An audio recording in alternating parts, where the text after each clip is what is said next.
राधे राधे बोल, राधे राधे बोल।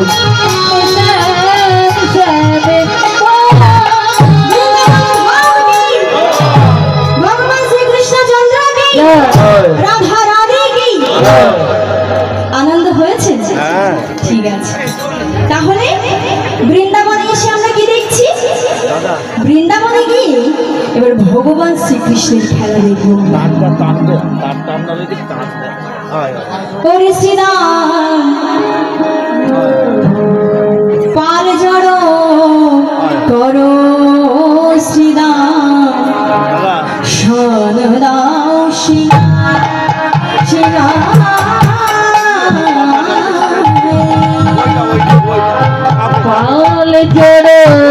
জড়ো করো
আমরা জানি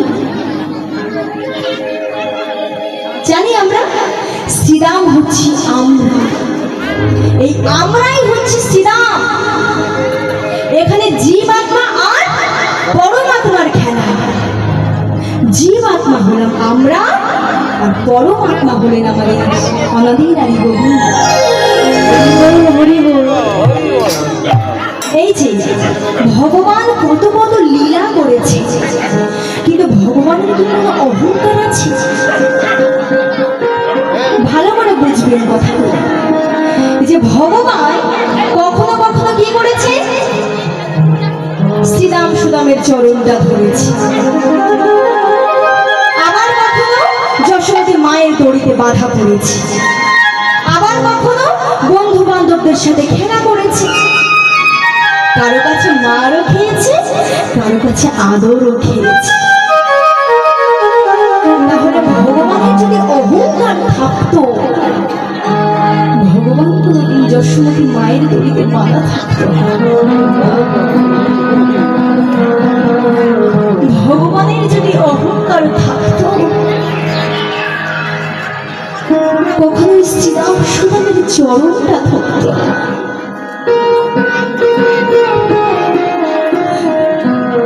একটা ছোট্ট করে দৃষ্টান্ত, আমাদের এখানকার যিনি রাষ্ট্রপতি, সেই রাষ্ট্রপতির কাজ কি? সমস্ত কিছু দেখভাল করা, কার কোথায় অসুবিধা হচ্ছে, কোন রাস্তা খারাপ হয়ে গিয়েছে, জনসাধারণের জন্য করা। কিন্তু সেই রাষ্ট্রপতি না বড় স্বাদ হয়েছে যে আমি তো সারাক্ষণ রাজনীতি নিয়ে পড়ে থাকি, আমার পিছনে সামনে পিছনে 10-12টা করে মানুষ থাকে, কিন্তু আমি একদিন একটু সাধারণ মানুষ হতে চাই। সাধারণ মানুষ, এই যেমন আমরা সাধারণ মানুষ, ঠিক এরকম সাধারণ মানুষ। সেই রাষ্ট্রপতির গ্রামে একটা অনুষ্ঠান হচ্ছে, বলছে আমি এই অনুষ্ঠানে অংশগ্রহণ করতে চাই। আবার যাতা অভিনয় নয়, চাকরের অভিনয় করতে চাই।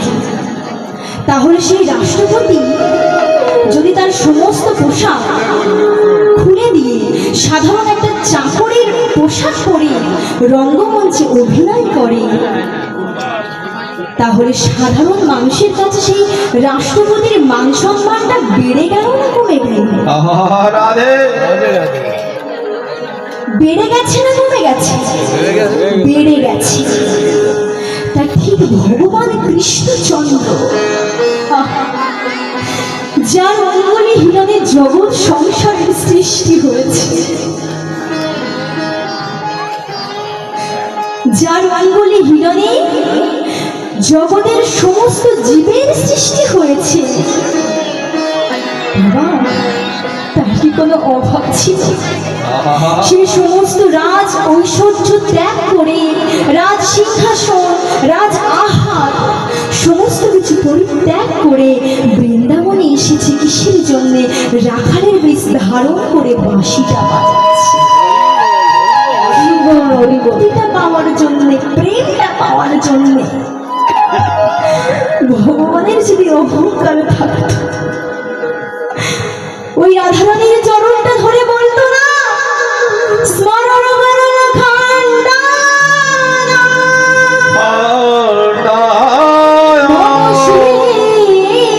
রশি মণ্ডনা, দেহি বদ বল্লভ মুদারা।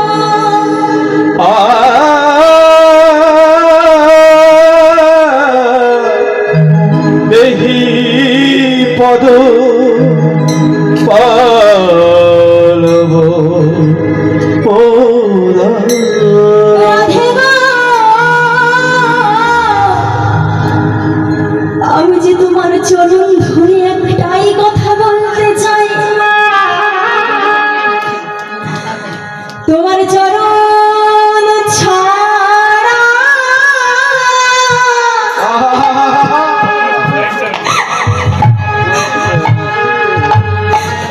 করো গো,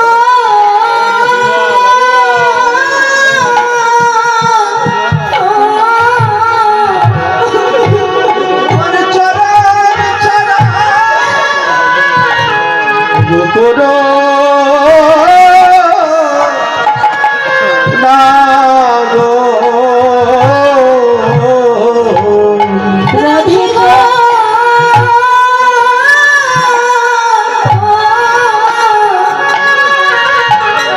তোমার চরণ ধরে আমি একটাই মিনতি করি, যিনি বিশ্ব ব্রহ্মাণ্ডের মালিক আর রাধারানী ছিল পরম ভক্ত। স্মরণ মানে কি? কাম। গরুণ মানে বিষ, আর নাশক মানে নাশ করা। রাধে, তোমার চরণ যে ঝাঁঝা চরণ নয়, তোমার চরণ যে কাম রূপে বিষ নাশক। রাধে, তুমি ওই চরণ মাটিতে ফেলো না। রাধে গো,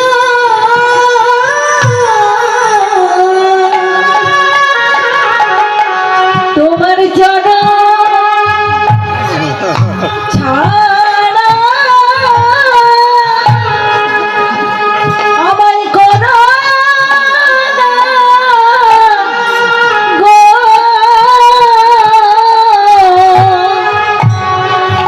চরণ ছাড়া রাধে করো না গো, আমি যে ওই চরণে, ওই চরণে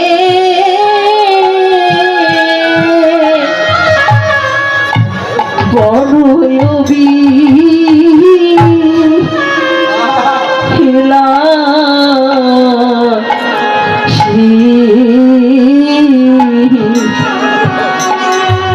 আমার চরণ ছাড়া রাধে করো না গো, তোমার চরণ ছেড়ে আমি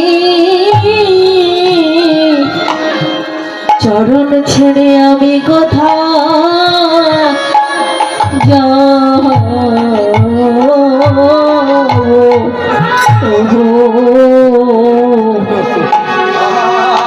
আমার চরণ ছাড়া চরণ ছাড়া করো না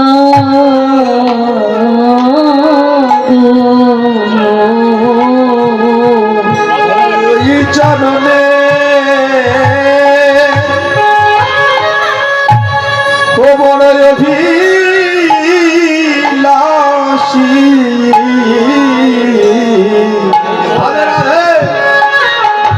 তোমার চরণ চরণ ছাড়া কোনো না গো। তুমি রেখো রেখো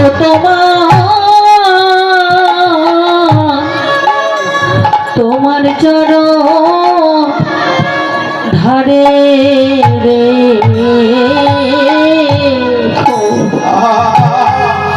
আমার চরণ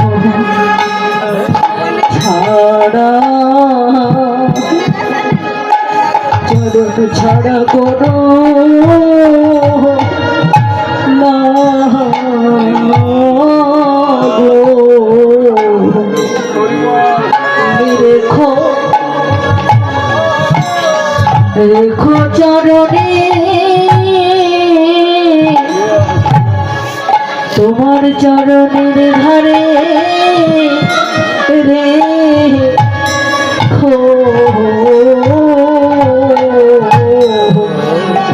তোমার চরণ ছাড়া আহা কোনো না গো। আমি যে এই চরণে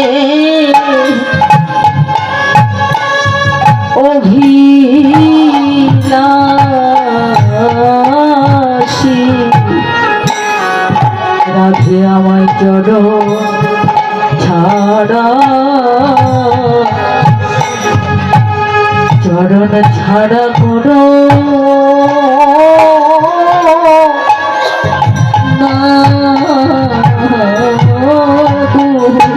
সে ভগবান শ্রীকৃষ্ণচন্দ্র আজ বৃন্দাবনের মাঝে আসতে উত্তর গোষ্ঠ লীলা করছে।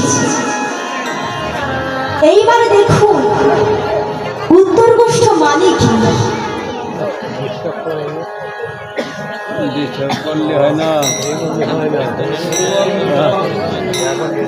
পরে শেষের দিকে নামও তাড়াতাড়ি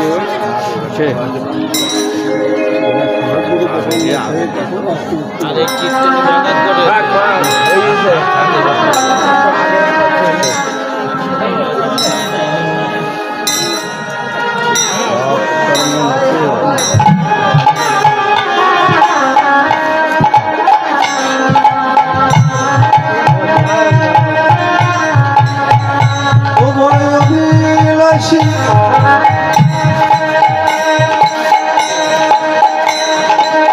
চরণ ছাড়া কোনো না গো। আমি তোমার চরণে অভিলাষী তোমার চরণ ছাড়া করো না গো। ওই চরণের অভিলাষী চরণ ছাড়া কোনো না গো। আমি যে এই চরণের অভিলাষী চরণ ছাড়া করো না গো। ওই চরণের অভিলাষী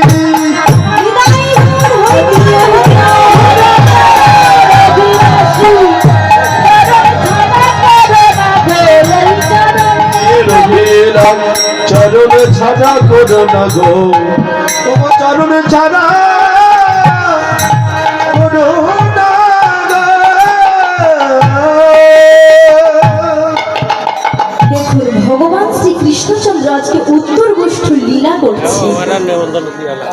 এই উত্তর গোষ্ঠ মানে কি জানা আছে আমাদের? মানুষ যখন মারা যায় তখন তার মাথাটা কোথায় রাখা হয়? মারাই এখন আর কেউ উঠবেন না,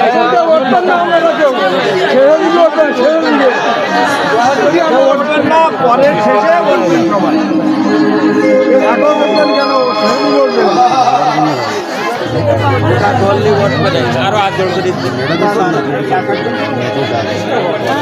মানুষ যখন মারা যায় তার মাথাটা কোন দিকে রাখা হয়? হরিবল হরিবল কোথায়? উত্তর দিকে। মানে কেন রাখা হয় এটা কি জানি? আমরা সবাই জানি মানুষ মারা গেলে মানুষের মাথাটা উত্তর দিকে করে রাখা হয়, কিন্তু কেন রাখা হয়? নিয়ম তো আছে, কিন্তু জগতে সবকিছু নিয়মের দ্বারা চলে না। কিছু কিছু আমাদের উপলব্ধি করতে হবে। মানে এবার তুমি তোমার নিজের ঘরে ফিরে যাও, এটা তোমার ভাড়া করা বাড়ি। চিরকাল কেউ বলতে পারবে না যে এইখানটা আমি সারা জীবন বেঁচে থাকতে পারি।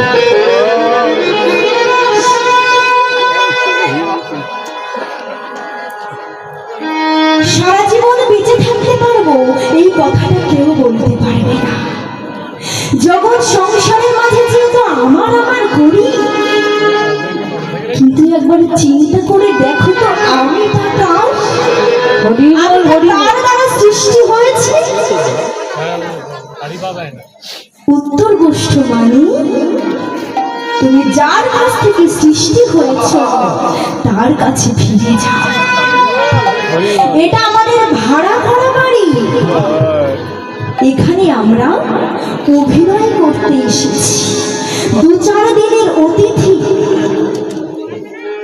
যেমন করে অভিনয় করে কারা? সিনেমার নায়ক নায়িকারা। তারা সুন্দর করে পোশাক পরে, মেকআপ করে, 2.5-3 ঘন্টার জন্য তারা ক্যামেরার সামনে দাঁড়িয়ে অভিনয় করে। 2.5-3 ঘন্টা শেষ হয়ে গেলে যে যার মতো বাড়ি চলে যায়। ঠিক আমরা এখানে এসেছি অভিনয় করবার জন্য। আমাদের যখন অভিনয় শেষ হয়ে যাবে, ভগবানের বংশী ধ্বনি যখন বাজবে, তখন আমরা কেউ এই জগৎ সংসারে বাঁচতে পারব। হরিবল হরিবল। একটা কথা চিন্তা করুন, এই জগৎ সংসারে আমরা সব থেকে বাচ্চাদেরকে বেশি ভালোবাসি, তাই না? একটা শিশুকে কত যত্ন করে একটা দাদু প্রত্যেক দিন খাবার কিনে নিয়ে যায়, কিন্তু ওই শিশুটা যখন বড় হয় তারাই আমাদেরকে বুঝিয়ে দেয় যতদিন আমাদের দেহে কর্মক্ষমতা আছে জগৎ সংসারে সবাই আমাদেরকে ভালোবাসবে। কিন্তু যেদিন আমাদের এই দেহ থেকে কর্মক্ষমতা চলে যাবে, জগৎ সংসারে কেউ আমাদের আর ভালোবাসবে। এই জগৎ সংসারে আমাদের কেউ আর ভালোবাসবে না, সবাই দূর দূর করে তাড়িয়ে দেবে। কাজেই এই জগতে তুমি যতদিন দিতে পারবে ততদিন তুমি ভালো, তাছাড়া তোমার কোনো মূল্য নেই।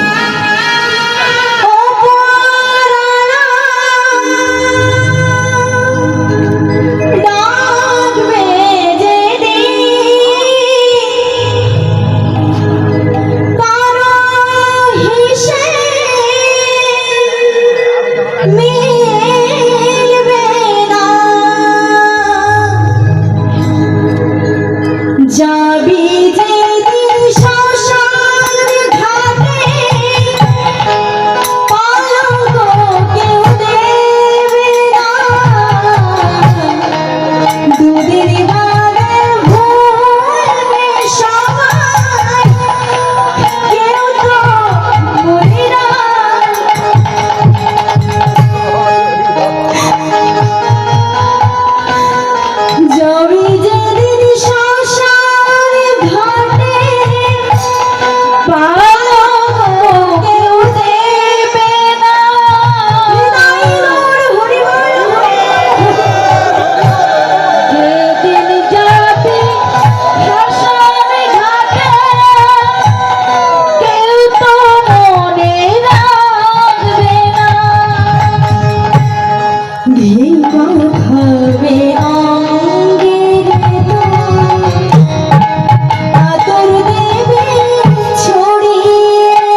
রে তো আতর দেবে ছাড়ায় আপন স্বজন বন্ধু বান্ধব শিহরিতে দাঁড়িয়ে। ভক্তমণ্ডলী ভক্তিমতী মা, এই জগৎ সংসারে সোনা দানা টাকা পয়সা নিয়ে আমরা যে এত গর্ব করি, এত অহংকার করি, আমাদের কি কিছু সঙ্গে যেতে হবে? কেউ কি বলতে পারবে তোমরা? আমাদের ভারতের যিনি কোটিপতি, যার নাম হচ্ছে মুকেশ আম্বানি, আমাদের ওখানে তার এক সেকেন্ডে যে টাকাটা রোজগার হয়, আমরা যদি পুরো লাইফটা দিয়ে দিই, সে টাকা আমরা ইনকাম করতে পারবো না। কাজে তিনি যদি মনে করে আমার গরম লাগছে, খুব গরমে আমার গরম লাগছে, বাজার থেকে একটা এসি নিয়ে আসতে পারবে। কিন্তু মাগো, এই জীবনটাকে কেউ কোনোদিন কিনতে পারবে? লাখপতি হোক, কোটিপতি হোক, নিঃশ্বাসের যে কোনো বিশ্বাস নেই। ঘেমা খাবে অঙ্গের আতুর দেবে ছড়িয়ে, আপন স্বজন বন্ধু সবাই শিয়রেতে আর ঘেমা খাবে অঙ্গের আতর দেবে ছড়িয়ে, আপন স্বজন বন্ধু বান্ধব শিহরিতে দাঁড়ায়। সোনা দানা কেউ তো সঙ্গে দেবে না, দুদিন বাদে ভুলবে সবাই, কেউ তো মনে রাখবে না। যেদিন যাবি শ্মশান ঘাটে, পাড়ায় হরি বল হরি বল হরি, উপরওয়ালা ডাকবে যেদিন, কেউ তো মনে রাখবে না। যেদিন যাবি শ্মশান ঘাটে, কলঙ্ক কেউ দেবে না। কত সুন্দর কথা! দুদিন বাদে ভুলবে সবাই, কেউ তো মনে রাখবে না। আমার এত কিছু আছে জগৎ সংসারের মাঝে, কিন্তু সঙ্গে কি কেউ দেবে গো? এত টাকার খাট কিনে আমি আমার ঘরে রেখে দিয়েছি। মৃত্যুকালে যখন আমার এই দেহটা শ্মশান কালে যাবে, শ্মশানের ঘাটে যাবে, কেউ কি বলবে ওরে এই দামি খাটটা ও কিনেছিল, এই খাটটা ওর সঙ্গে দিয়ে